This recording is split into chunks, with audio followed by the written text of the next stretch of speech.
iniciar nuestro sermón de esta mañana. Estamos todavía en el capítulo 1 de Primera Timoteo.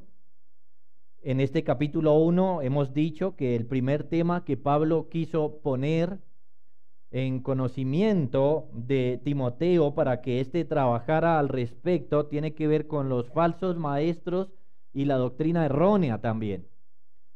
Hoy, si el Señor lo permite, terminaremos esta sección. Así que primeramente oremos al Señor que nos hable en esta mañana. Padre, gracias, Señor, una vez más por tu misericordia gloriosa, por estar en medio nuestro, Señor. Rogamos, Padre Santo, que seas tú en tu gracia maravillosa, hablándonos, Señor, hablando a nuestro corazón con tu palabra, transformando nuestras vidas por tu Espíritu Santo, permitiéndonos, Señor, tener tu luz para entender tu palabra, y así, Señor, que al terminar este culto podamos salir grandemente bendecidos, Señor, por ti, y también comprometidos en vivir para tu honra y tu gloria. Bendice, Señor, a cada hermano, a cada hermana. Bendice al predicador también, Señor, y que este tiempo también de exponernos ante tu palabra sea para tu honra y tu gloria, sea para ofrecer nuestro culto a ti, Señor. Oramos esto en el nombre de tu santo Hijo, nuestro Señor Jesucristo. Amén. Bueno, vamos, hermanos, entonces a 1 Timoteo capítulo 1. Encontramos allí este relato donde se nos enseña qué era lo que estaban haciendo los falsos maestros, qué era lo que estaban enseñando. Encontramos ahí, hermanos, en la iglesia de Éfeso, personas que se habían vuelto ya maestros de la iglesia, ya estaban enseñando, ya estaban dirigiendo, ya estaban teniendo posiciones elevadas en la iglesia de Éfeso. Pero hermanos, llenos de orgullo, queriendo ser doctores de la ley, pero como dice el apóstol, ni siquiera entendían lo que hablaban o lo que afirmaban. Ellos estaban usando la ley de Dios erróneamente. La estaban usando solamente para buscar en ella fábulas y genealogías, pero no para lo que el Señor había dado la ley, a saber que somos pecadores y que necesitamos, por lo tanto, un Salvador, alguien que nos saque, hermanos, de la situación tan terrible en la que estamos. Pablo, luego, mostrándonos su ejemplo, nos enseñó cómo es que se usa la ley correctamente. Que uno se ve pecador y como él podemos decir que somos los primeros de los pecadores o el pecador número 1, para que la obra de Cristo sea aplicada a mí, para que sea aplicada a mi vida, para que Cristo entonces me salve, porque Él vino a salvar pecadores. Ahora, Pablo va a reforzar su encargo a Timoteo, porque es además un encargo bien difícil. Noten que el verso 1 nos dice, el verso 3, perdón, nos dice: como te rogué que te quedases en Éfeso cuando fui a Macedonia para que mandases a algunos que no enseñen diferente doctrina, etc.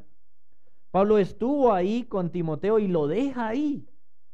Y lo deja solo, por decirlo de alguna manera, sin su compañía, sin su ayuda. Y entonces tiene que Timoteo hacer esta tarea. Pero ahora en el verso 18... entonces, una vez más, Pablo va a reforzar su encargo a Timoteo, hermanos, y vamos a ver cómo lo hace para que saquemos también unas lecciones para nuestras vidas. Verso 18, entonces, hasta el final. Leemos: este mandamiento, hijo Timoteo, te encargo, para que, conforme a las profecías que se hicieron antes en cuanto a ti, milites por ellas la buena milicia, manteniendo la fe y buena conciencia, desechando la cual Naufragaron en cuanto a la fe algunos, de los cuales son Himeneo y Alejandro, a quienes entregué a Satanás para que aprendan a no blasfemar. Este es entonces, hermanos, nuestro texto en esta mañana. Ahora, en esta sección encontramos, hermanos, una manera particular como Pablo enseña o como Pablo escribe. Hay algo bien curioso en la manera como Pablo enseña, porque muchas veces él está hablando de algo y hace una especie de paréntesis que es muy importante y luego vuelve a lo mismo. Es una manera como él escribe. Muchas veces ese paréntesis es largo y por eso uno no lo logra detectar tan fácilmente. Además que no está el signo, ¿cierto?, que nos ayuda en nuestro idioma español a saber que hay un paréntesis. Pero noten, lean conmigo, versos 3 y 4. Como te rogué que te quedases en Éfeso cuando fui a Macedonia, para que mandases a algunos que no enseñen diferente doctrina, ni presten atención a fábulas y genealogías interminables que acarrean disputas más bien que edificación de Dios, que es por fe, así te encargo ahora. Verso 18, este mandamiento, hijo Timoteo, te encargo. Ahora, ahí podemos encontrar que está volviendo una vez más al verso 3. El paréntesis, por supuesto, es importante porque nos explicó qué era lo que estaba ocurriendo, cuál era el error de esos falsos maestros, básicamente qué es lo que tiene que hacer Timoteo, el ejemplo de Pablo, pero ahora vuelve otra vez. Vuelve a decirle a Timoteo, este mandamiento, hijo Timoteo, te encargo. Ahora, la tarea de Timoteo, como lo vimos, es mandarle a algunos que no enseñen diferente doctrina. Mandarle a algunos que no presten atención a fábulas y genealogías interminables. Más bien, la tarea de Timoteo es que enseñe el uso correcto de la ley. El hecho de que la ley fue dada para los pecadores, para señalar a los hombres y mujeres que son pecadores, con el propósito de que vengan entonces a Cristo, entendiendo que la única manera que tienen las personas para salvarse es acercarse a Jesucristo en fe y arrepentimiento, confiando en su persona y su obra, su vida, su muerte, resurrección, ascensión. Esta era la tarea de Timoteo. Para esto lo dejó Pablo ahí. Pero miren, esto no es una tarea fácil. No es una tarea fácil, hermanos, porque él tenía básicamente que enfrentarse a esos líderes de la mejor forma posible y lograr que esos líderes se arrepientan de sus pecados. Eso no es una tarea sencilla, amados hermanos, no lo es. Él tenía que lograr que ellos dejaran de usar mal la ley, que dejaran de fantasear, que dejaran su orgullo, que dejaran de usar la ley ilegítimamente. Ahora, esta pregunta, hermanos, ¿cuán difícil es ir a un hermano y señalarle su pecado y que éste reciba la dirección, la instrucción y la amonestación? ¿Cuán difícil es eso? Hermanos, por experiencia propia sabemos que la mayoría de hermanos no la reciben. Son muy pocos esos hermanos humildes que una vez que alguien se le acerca y le dice, hermano, mire que yo veo que usted está andando mal en alguna cosa, de verdad le dice, hermano, gracias por llamarme la atención. No, la mayoría se ponen bravos, los miran mal, se empieza a dañar la relación, empiezan más bien a buscarle al hermano sus pecados para no recibirlo, como algo así como, pero usted ¿por qué me viene a decir algo si usted también está mal? ¿No? Cuán difícil, hermanos, es ir a un hermano para señalarle sus pecados y que éste se arrepienta. Cuán difícil es eso. ¿Cuántos hermanos rechazan la exhortación? ¿Cuántos hermanos se hunden en sus pecados porque desechan el ministerio de la iglesia? Por desechar a esos hermanos amorosos, aunque sí, tal vez torpes, que van a tratar de iluminarles llamándolos al arrepentimiento. Hermanos, ¿y qué tan duro es ir a ellos? ¿Qué tan duro es hacer esta tarea? ¿Cuántas angustias experimenta la persona amorosa que quiere ir a servir al hermano y que muchas veces lo rechaza? ¿Cuántas angustias experimenta este hermano? Y eso era lo que tenía que hacer Timoteo, hermanos. Pablo lo dejó a él en una iglesia organizada donde había ya pastores, diáconos, maestros.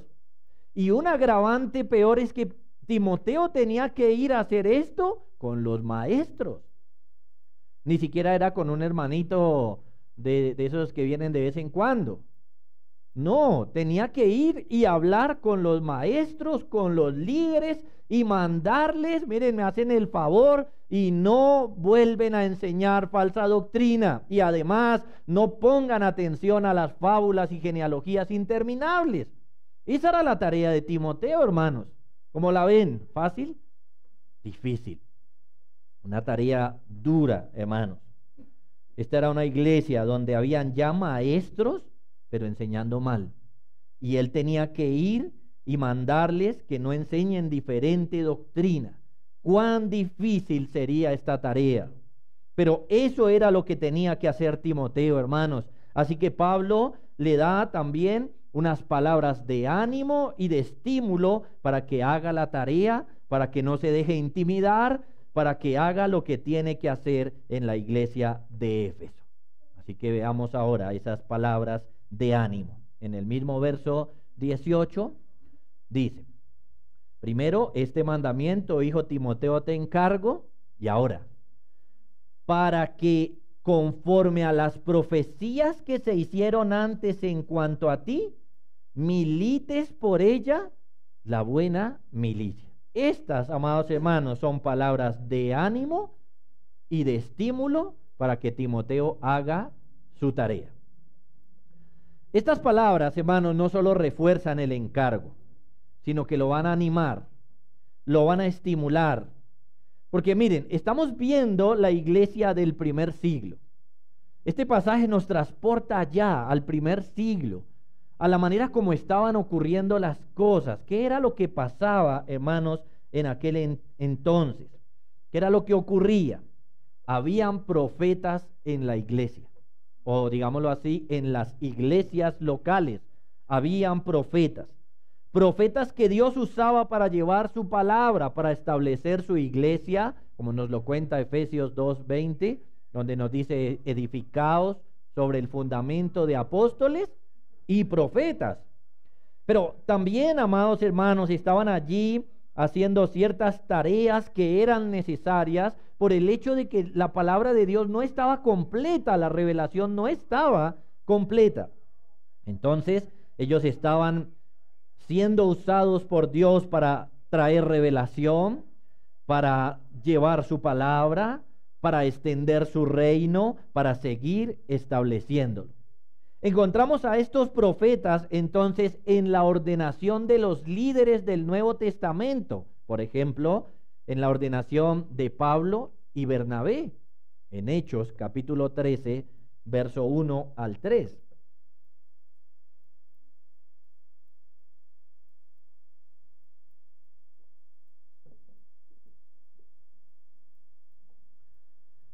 Leemos en Hechos 13:1 estas palabras: había entonces en la iglesia que estaba en Antioquía profetas y maestros. Bernabé, Simón el que se llamaba Níger, Lucio de Cirene, Manaén el que se había criado junto con Herodes el tetrarca, y Saulo. Ministrando estos al Señor y ayunando, dijo el Espíritu Santo: apartadme a Bernabé y a Saulo para la obra a que los he llamado. Entonces, habiendo ayunado y orado, les impusieron las manos y les despidieron. Como lo ven, hermanos, podemos encontrar aquí que en la ordenación de Pablo y Bernabé habían entonces estos profetas, los cuales, por supuesto, participaron ahí en todo este proceso. El Espíritu Santo llamó a Saulo y a Bernabé para la obra, y estos líderes de la iglesia, por supuesto los pastores, los maestros, les impusieron las manos, lo cual es la frase que el Nuevo Testamento nos enseña lo que hoy en día llamamos que los ordenaron al ministerio. Les impusieron las manos. Asimismo, hermanos, aparece en la ordenación de Timoteo. Parece ser que se dieron una serie de profecías, hermanos, que señalaban, entre otras cosas, el trabajo que tenía que hacer Timoteo. Y en su ordenación, esas profecías jugaron un papel supremamente importante, como lo vemos en 1 Timoteo 4:14.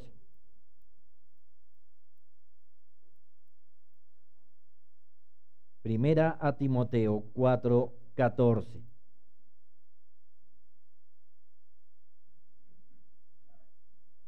Leemos allí que Pablo le dice a Timoteo: no descuides el don que hay en ti, que te fue dado mediante profecía, ahí está, con la imposición de las manos del presbiterio.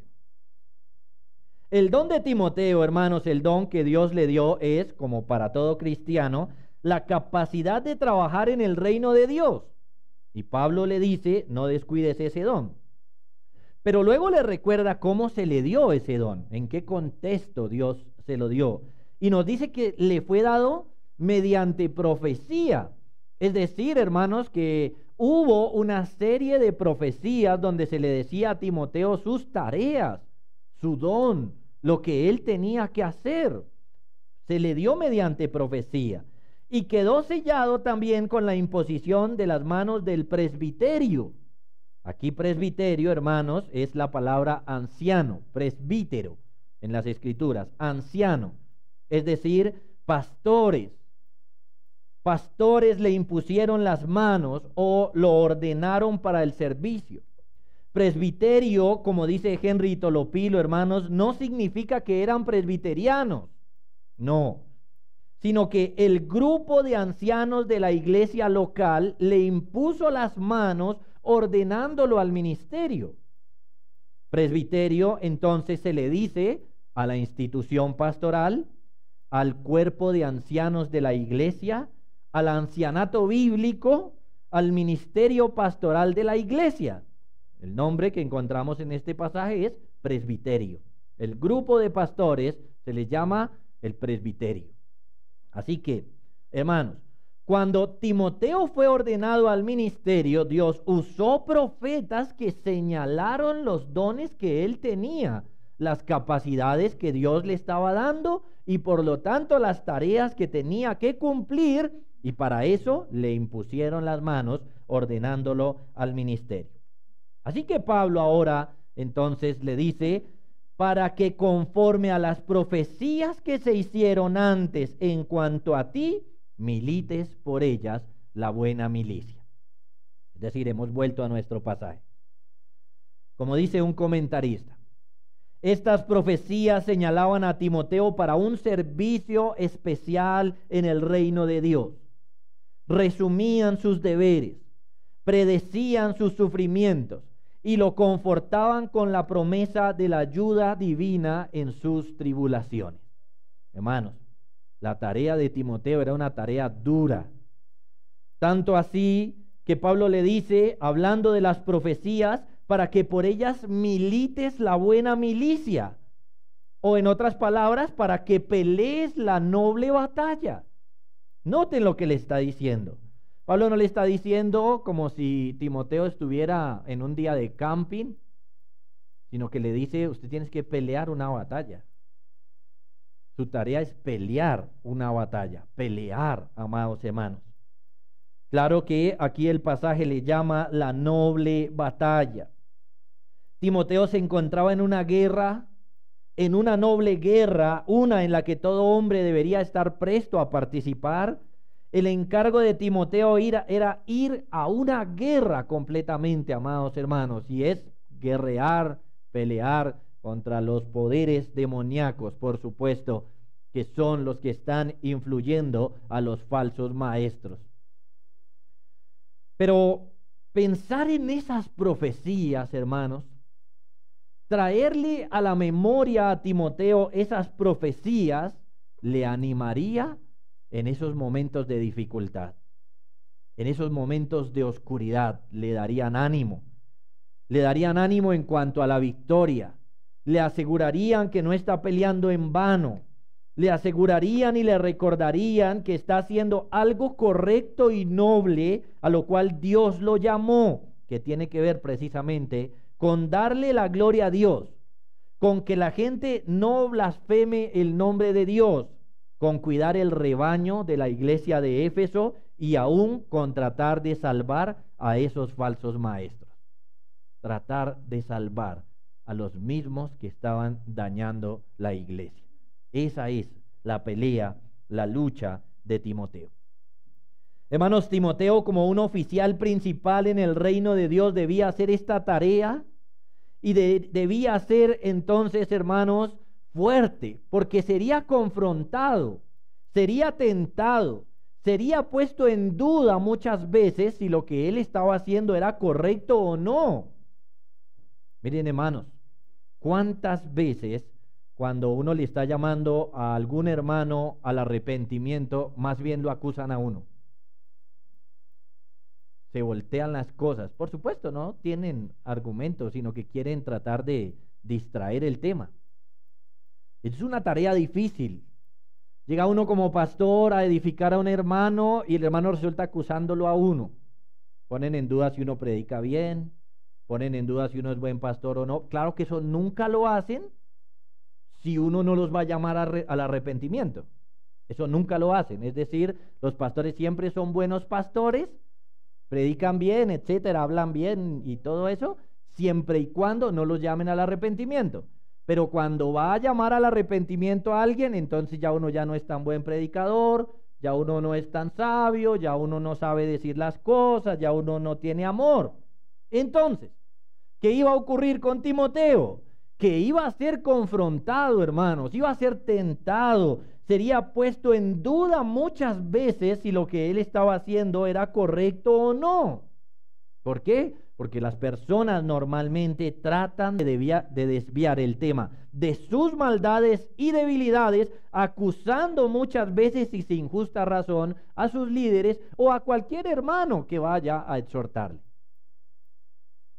Es una tendencia pecaminosa realmente horrible que tienen algunos en sus corazones, llenos de orgullo, para no aceptar la exhortación del Señor y de la cual hay que llamar a la iglesia al arrepentimiento. Eso no se hace. Eso es una simple excusa para no arrepentirse, algo así como cuando dos han discutido y en vez de arrepentirse dice, bueno, yo sí lo traté mal a usted, pero es que usted me trató primero mal a mí, ¿no? Y cada uno tiene que arrepentirse de lo suyo, ¿cierto?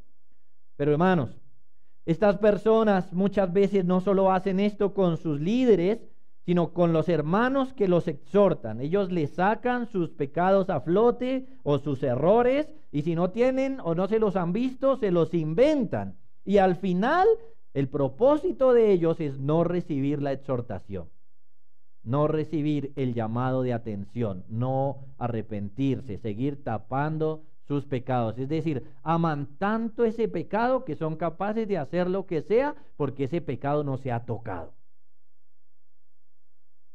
¿Cómo sería entonces, hermanos, que se parara Timoteo frente a los maestros de la iglesia de Éfeso para decirles, están equivocados?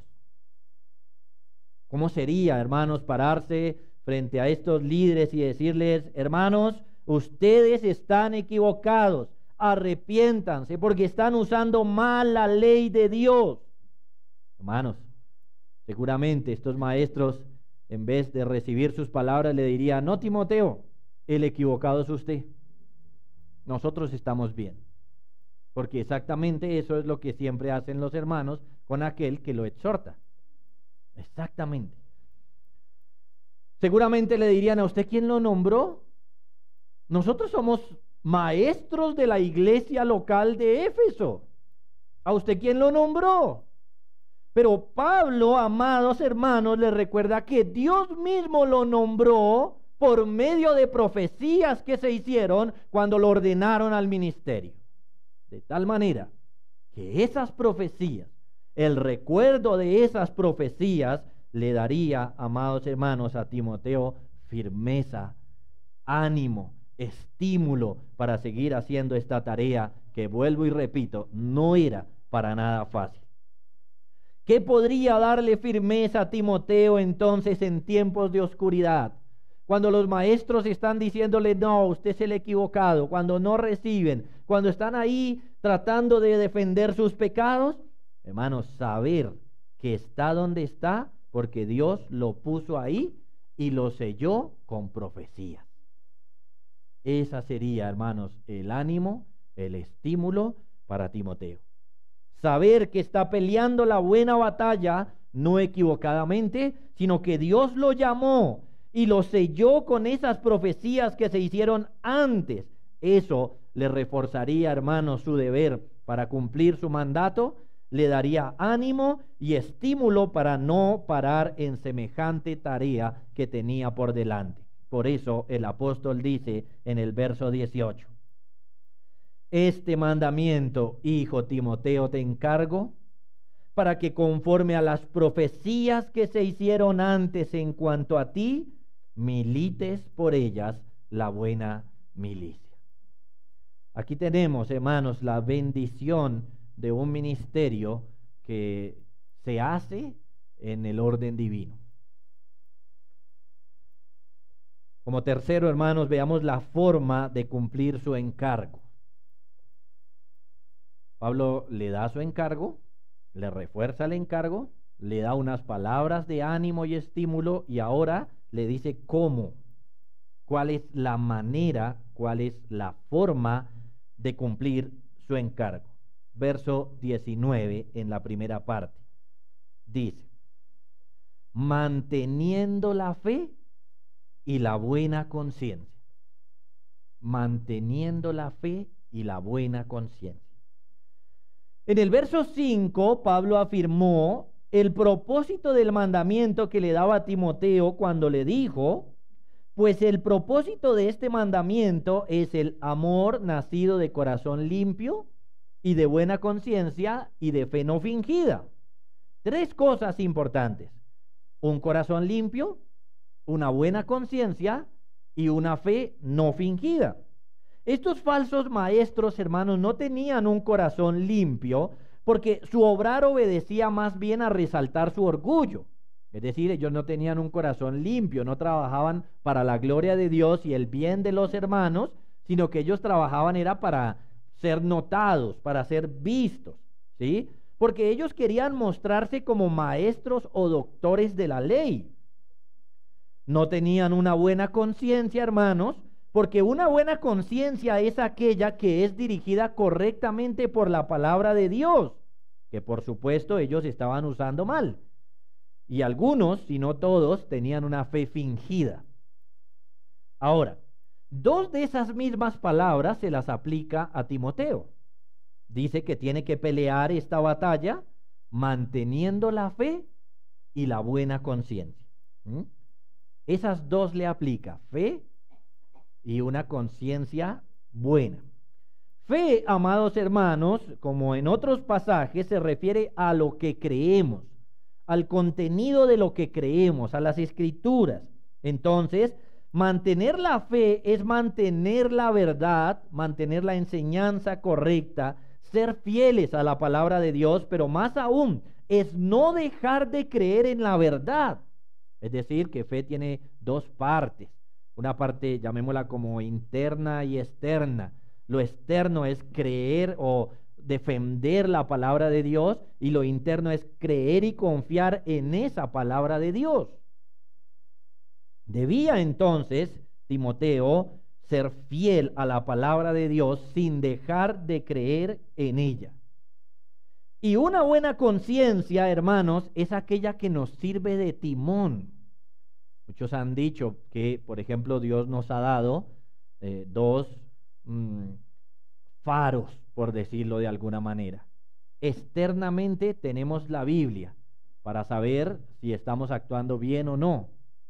Pero internamente el Señor nos puso algo allá que también nos alerta de si estamos haciendo las cosas bien o no, y se llama la conciencia. Por supuesto, hermanos, una conciencia puede ser cauterizada, endurecida, Pero aún así, mientras que eso llega a darse, mientras que la conciencia se endurece, ella siempre está ahí diciéndole a usted si está bien o está mal. Si usted está mal y su conciencia no le dice nada, es porque usted ya la tiene cauterizada.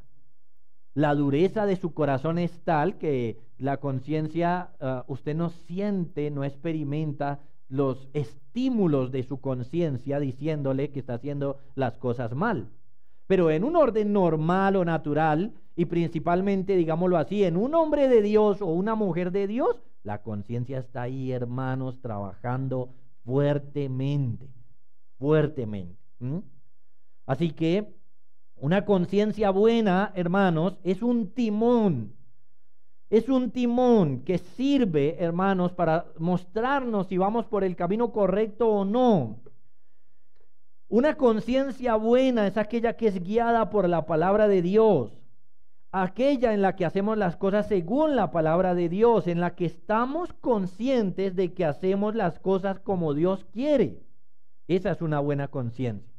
Una conciencia que no nos acusa, no porque esté cauterizada, sino porque hacemos las cosas como Dios manda. Una conciencia que cuando hacemos las cosas mal, de inmediato nosotros mismos somos los que nos sentimos mal, porque ahí está ella trabajando por nosotros. Cuando el cristiano peca, cuando el cristiano hace algo mal, allá adentro rápidamente se prende una luz roja que le empieza a decir, por ahí no es. Y si va a las Escrituras, lo confirma, que así es, ¿sí? Porque el Señor ha hecho esto en nuestro interior. Una mala conciencia, entonces, por su parte, siempre será aquella que no sabe que está haciendo las cosas bien, o que aunque sabe que está haciendo las cosas mal, lo sigue haciendo. La persona empieza a callar su conciencia. La conciencia le acusa, pero él la calla. Grita la conciencia, pero él le pone una mano en la boca. La conciencia se le sacude, pero él la tiene fuerte para que ella no se sacuda más. Esa es entonces una mala conciencia. Estos falsos maestros, hermanos, precisamente tenían una mala conciencia, porque ellos estaban usando la Biblia mal. La ley está puesta para mostrar nuestros pecados, pero ellos cuando veían la ley buscaban era fábulas y genealogías que les sirviera para cuando se pararan frente a los hermanos dijeran, ¿cuánto sabe ese maestro? ¿Ven? Por supuesto, su conciencia les acusaría una y otra vez, pero ellos le tapan la boca, se la tapaban muchas veces. Timoteo entonces, por su parte, hermanos, debía servir en la iglesia.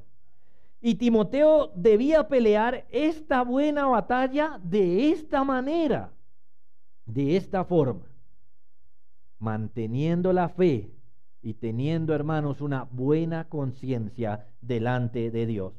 Se le exhorta entonces a Timoteo a que se aferre a la fe, a que pelee la batalla contra los errores y los seguidores del error, pero manteniendo la fe del evangelio, manteniendo la verdad y creyendo en esa verdad. Y debía hacerlo también con una buena conciencia, es decir, que su conciencia le sirviera como timón que lo llevara, hermanos, en medio de las rocas y los arrecifes del pecado, sin estrellarse en ellos, sin estrellarse en ninguno de ellos. Es como un faro, hermanos, y Timoteo necesitaba ese faro, iluminando su vida en medio de la oscuridad, una guía interna que le avisara acerca del error. Así que, note, la manera como Timoteo debe pelear esta buena batalla es poniendo en alto la verdad, no dejando de creer en la verdad y viviendo con buena conciencia conforme a esa verdad. Así debía pelear la buena batalla. La palabra de Dios debía llenar su vida, él debía abrazarla, creerla, debía oír la voz de su conciencia llena de la palabra de Dios como un timón que le guiara en esta vida. Eso debía hacerlo. Esa es la manera de vivir, hermanos, la vida cristiana, esa es la manera de pelear la buena batalla. Pero ahí viene entonces una nota de advertencia en cuanto a lo importante de lo que le acaba de decir. Al final del verso 19 dice, y 20, leámoslo. Desechando la cual naufragaron en cuanto a la fe algunos, de los cuales son Himeneo y Alejandro, a quienes entregué a Satanás para que aprendan a no blasfemar. Entonces veamos esta nota de advertencia. Estos falsos maestros de los que viene hablando están en un riesgo inminente, hermanos, y algunos de ellos ya desecharon los llamados de su conciencia y ya naufragaron en cuanto a la fe. Ya, Himeneo y Alejandro. Pero habían otros, noten que eran hartos.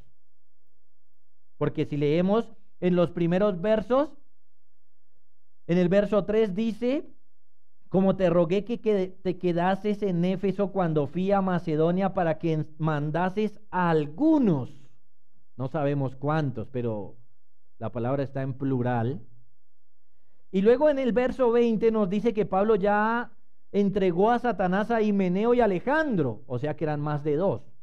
Y todavía hay algunos, en plural, que Timoteo tenía que mandarles que no hicieran eso. ¿Cuántos? 4, 5 falsos maestros, no lo sabemos, pero eran varios que estaban influenciando negativamente la iglesia. Ahora, ya algunos naufragaron en cuanto a la fe, algunos desecharon los llamados de su conciencia y naufragaron en cuanto a la fe, y sus nombres nos quedaron escritos, hermanos, allí, que son Himeneo y Alejandro, pero los otros todavía tenían ese riesgo. Timoteo también, por eso se le dijo, la forma de pelear esta batalla es con una buena conciencia y abrazando la fe. Sin embargo, ya hay algunos que están en una situación terrible. Los falsos maestros, hermanos, ignoraron la conciencia de cada uno de ellos, pero también ignoraron la verdad, las escrituras. Como resultado, hermanos, se apartaron de la verdadera doctrina, se apartaron del verdadero evangelio y, como él dice aquí, naufragaron en la fe, naufragaron en la vida cristiana, lo que, como dice el pastor John MacArthur, equivale a una catástrofe espiritual severa. Unos de ellos, como si fueran los líderes de este movimiento, hermanos, como que se levantó un movimiento en la iglesia de Éfeso y sus líderes fueron Himeneo y Alejandro, llegaron a tal situación que Pablo tuvo que tomar medidas drásticas. Como dice el pasaje, tuvo que entregarlos a Satanás. Estos dos hombres, Himeneo y Alejandro, son los representantes, hermanos, de este movimiento dentro de la iglesia. Y llegaron a tal estado que la decisión que había que tomar era radical por el bien de la iglesia de Cristo, por supuesto. En palabras de Pablo, a quienes entregué a Satanás para que aprendan a no blasfemar. La decisión, hermanos, de Pablo y de la iglesia fue cortar con este error, de manera que no hiciera más daño a la iglesia, pero al mismo tiempo con una decisión que tal vez trajera bendición al mismo Himeneo y Alejandro. Tal vez. Entregarlos a Satanás. Hermanos, esa es una expresión un poco oscura y por supuesto oscura en este pasaje, ¿no? ¿Qué es entregarlos a Satanás? ¿Qué fue lo que hizo el apóstol Pablo? ¿Sí? Solo se nos declara aquí, hermanos, y en 1 Corintios capítulo 5. Y gracias a Dios, 1 Corintios 5 nos da más luz acerca de lo que significa entregarlos a Satanás. Leemos entonces 1 Corintios 5, 1 en adelante. Leamos hasta el 6.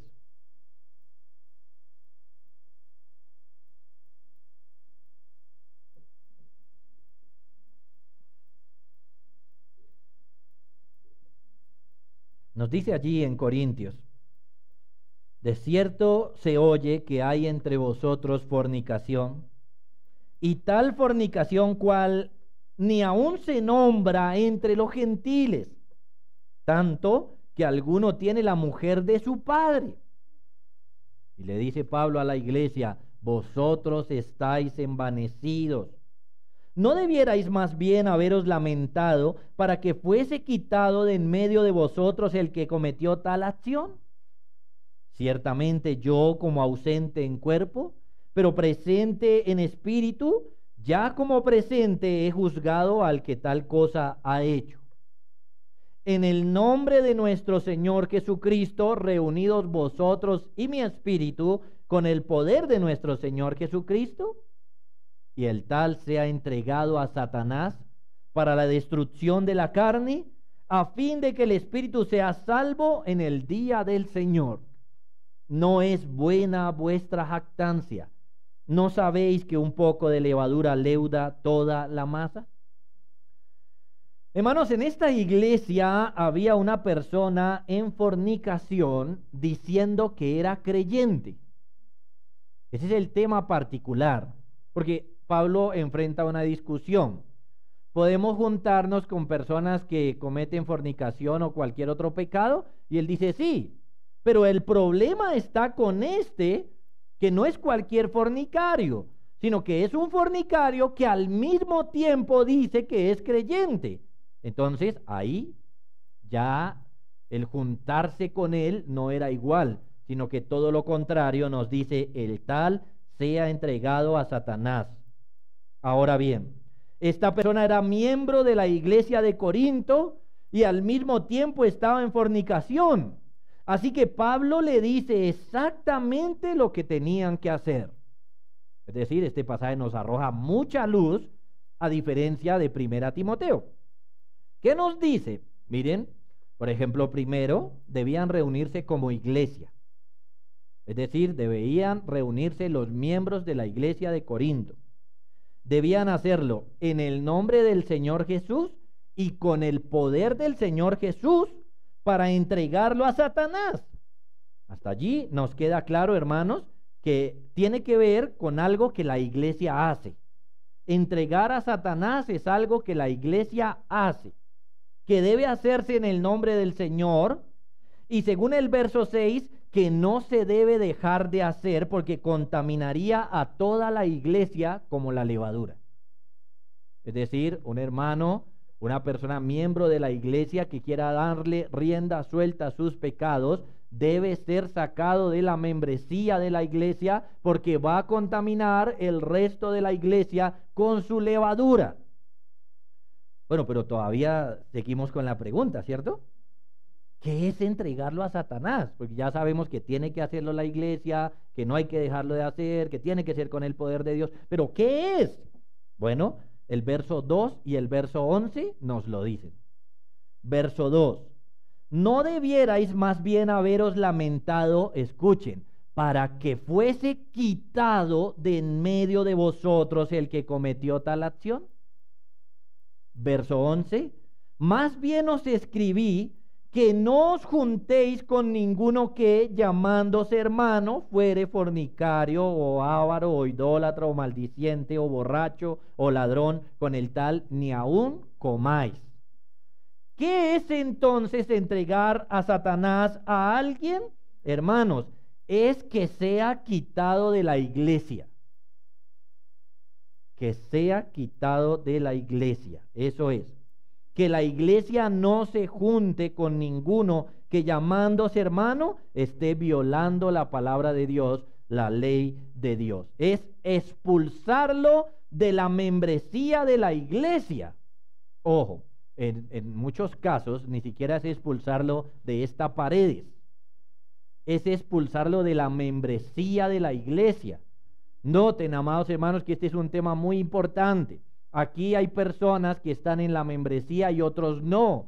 Los que no están deben anhelar estar en la membresía porque es la posición que Dios quiere que tengamos. Por ejemplo, los hermanos que se van a bautizar, ellos hoy van a entrar a la membresía de la iglesia. ¿Sí? Pero qué cosa terrible es ser sacado de la membresía de la iglesia. Tan terrible que Pablo le llama ser entregado a Satanás. ser entregado a Satanás. En cuanto a la iglesia, entonces, ¿es expulsarlo de la membresía de la iglesia? O la palabra común que se utiliza para esto es excomulgarlo de la iglesia. Ahora bien, eso es algo que suena duro, ¿cierto?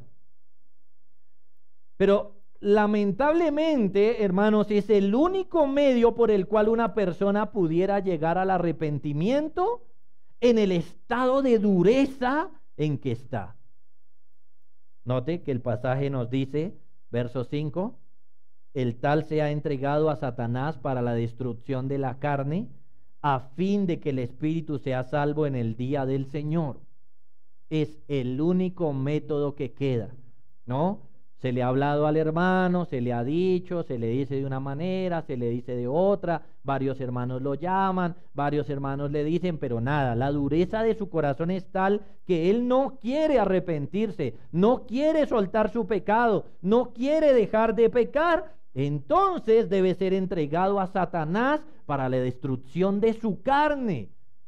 Lo maravilloso es que aún está la posibilidad de que sea salvo en el día del Señor, pero va a ser traspasado de dolores y sufrimientos en su alma y en su cuerpo, como lo dice ahí, para la destrucción de su carne.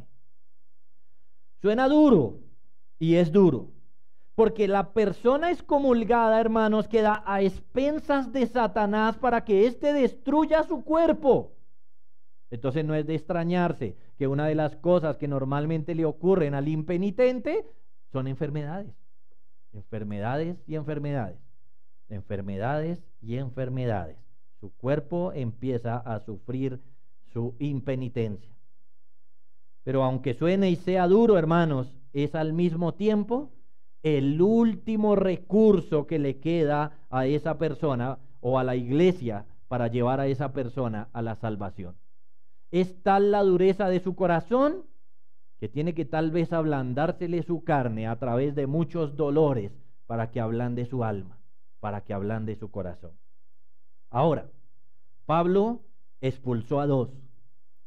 Pablo entregó a Satanás a dos, a Himeneo y Alejandro. Los expulsó de la iglesia, hermanos. ¿Por qué hay que expulsarlos de la iglesia? Hermanos, para poner fin a su influencia y proteger al pueblo de Dios. Ellos mismos quedaron sin protección de Dios al salir del ambiente de bendición que es la membresía de la iglesia y quedaron bajo el control de Satanás para que éste, según la voluntad de Dios con cada cual, hiciera, hermanos, su destrucción en su carne. Eso era justo lo que necesitaban estos hombres. Hermanos, este texto inspirado por Dios parece indicar que Dios les enseñaría su lección. No la quisieron aprender en un aula, no la quisieron aprender sentados oyendo la palabra de Dios, la quisieron aprender, hermanos, de la forma más dura.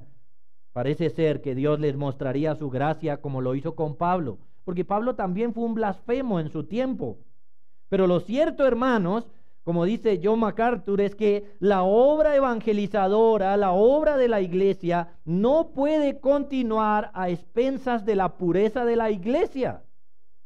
Es decir, la persona tiene que ser excomulgada y eso no va en contravía con el hecho de que estamos tratando de salvar a las personas, porque la membresía tiene que mantenerse pura. Estas personas debían ser excomulgadas para cuidar la iglesia de su influencia pecaminosa, hermanos, y Dios trataría personalmente con ellos por sus terribles pecados. Como lo dice Pablo al final en el verso 20, para que aprendan a no blasfemar, que dejen de blasfemar contra el Dios Todopoderoso, que dejen de influenciar la iglesia llevándola también a blasfemar. El propósito de la excomunión es eso, que ellos dejen ya de blasfemar y que no influencien a la iglesia para que la iglesia resulte blasfemando también el nombre de Dios. Un asunto difícil, como lo ven. Pero es un asunto que hay que hacer. Y que Pablo, hermanos, nos enseña que no titubeó al hacerlo por la gloria de Dios, por el bien de la iglesia y aún por el último recurso para hacerles bien a Himeneo y Alejandro, si al final Dios tuviera misericordia de ellos. Pero entregarlos a Satanás, hermanos, ser excomulgado de la iglesia de Cristo no es cualquier cosa. Esta persona es entregada a Satanás para la destrucción de la carne, hermanos. Por supuesto, para angustias de su alma y de su cuerpo. Es decir, no solo implica ser borrado de la lista de los miembros de una iglesia local. O no es que la persona llega y diga meramente, no, pues me sacaron de la membresía. No, es mucho más. Implica sufrimientos en el alma y en el cuerpo que por la gracia de Dios lo lleven al arrepentimiento. Como dice Pablo aquí, hermanos, para que aprendan a no blasfemar. Para que aprendan, ¿lo nota? Para que aprendan que eso está mal. Para que aprendan a no hacerlo. Si Dios tiene misericordia de ellos, aprenderán esta lección.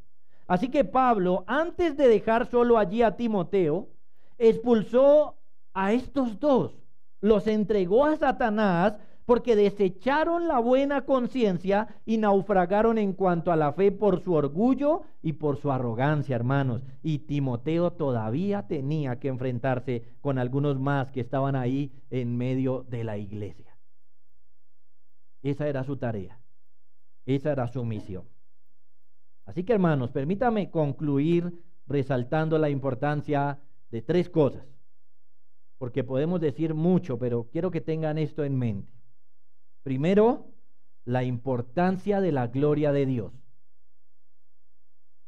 Quiero que tratemos de ver, hermanos, la importancia de la gloria de Dios en la iglesia. Los falsos maestros blasfeman contra Dios, hermanos. Todo lo contrario a gloria. En vez de darle la gloria, se burlan de él, lo humillan, lo ofenden, tratan mal su nombre y sus cosas. ¿Ven? Blasfeman contra Dios y llevan a otros a blasfemar. Hemos dicho que blasfemar es insultar, es calumniar o burlarse de alguien. La falsa enseñanza en la iglesia es blasfemia contra Dios.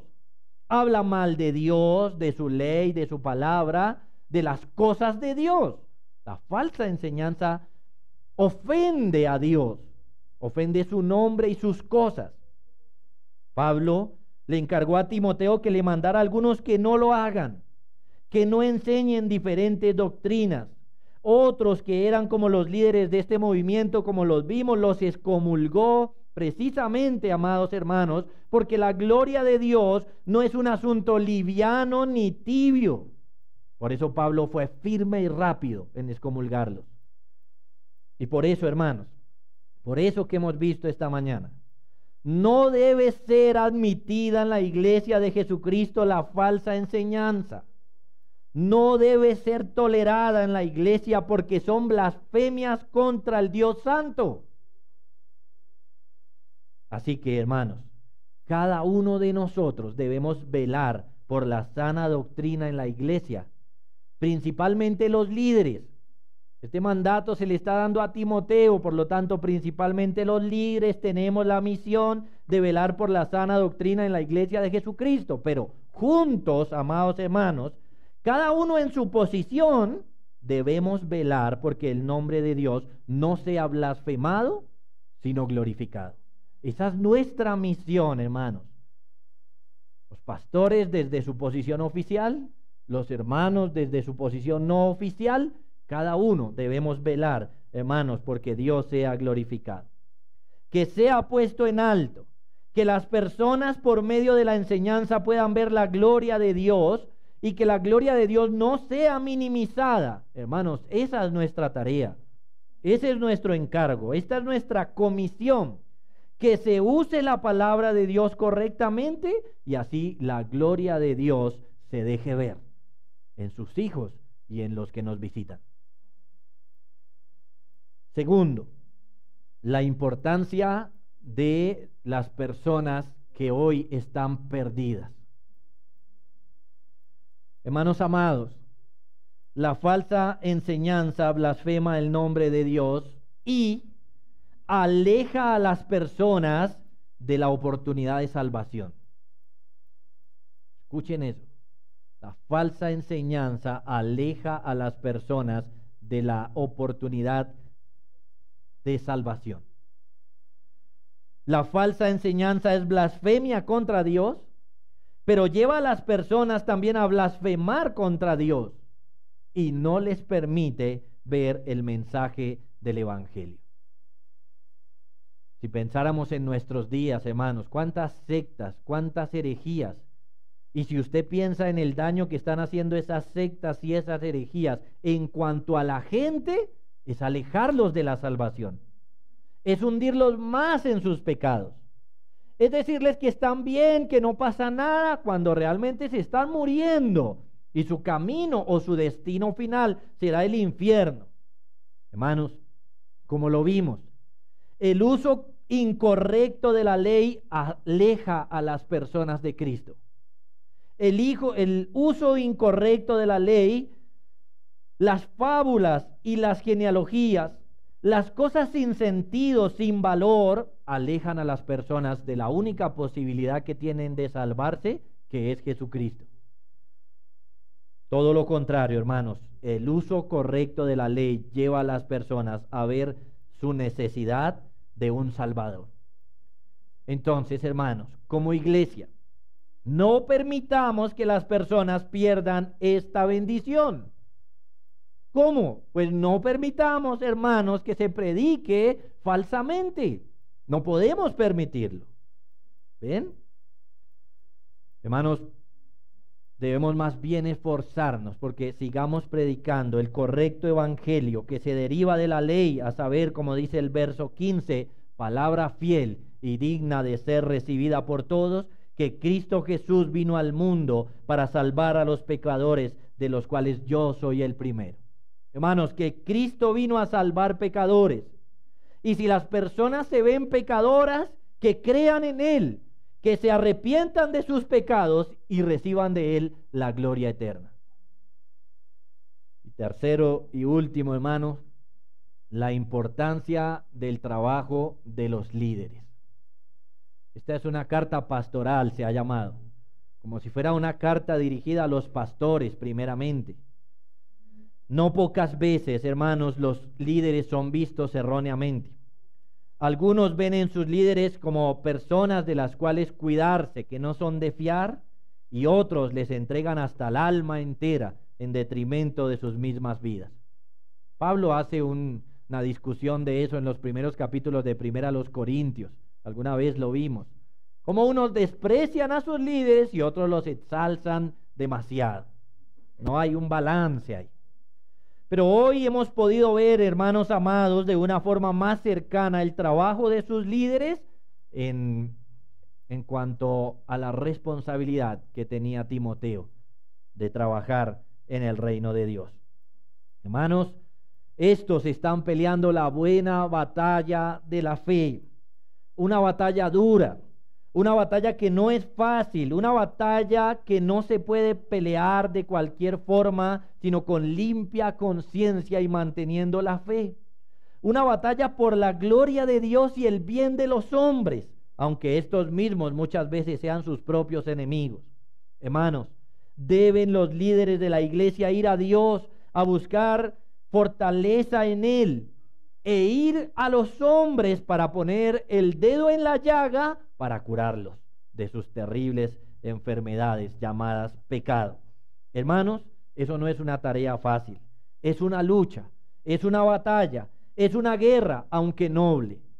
¿Cuántas cargas tienen los líderes, hermanos? Y muchas veces sus únicos consuelos no están en las personas para los cuales ellos trabajan, sino en lo que Dios ha hecho por ellos, llamándolos y afirmándolos, sellándolos como ministros en su ordenación. Por supuesto, por el lado de Dios es nuestro consuelo, pero ¿no debería encontrar el líder más consuelo en aquellas personas a las cuales está dirigiendo? ¿Cuánto deberíamos valorar a nuestros líderes, hermanos? Y digo, correctamente valorarlos y apoyar su trabajo. Hermanos, tengan en cuenta que nosotros somos meros hombres coronados indignamente, hermanos, con ser guías del pueblo de Dios. No somos suficientes para esto. Necesitamos más gracia que los otros hombres. Necesitamos más misericordia y más paz. Por lo tanto, hermanos, como iglesia, cuando han visto usted que Dios ha levantado un hombre de Dios, apóyelo. Apóyelo. No murmure de ellos. Ore por ellos. Apóyelos. Anímelos, porque su tarea es dura. No le haga las cosas más difíciles, hermanos. Y si le sirve de ilustración, una buena ilustración está en Éxodo 17:18. Perdón, 17:8.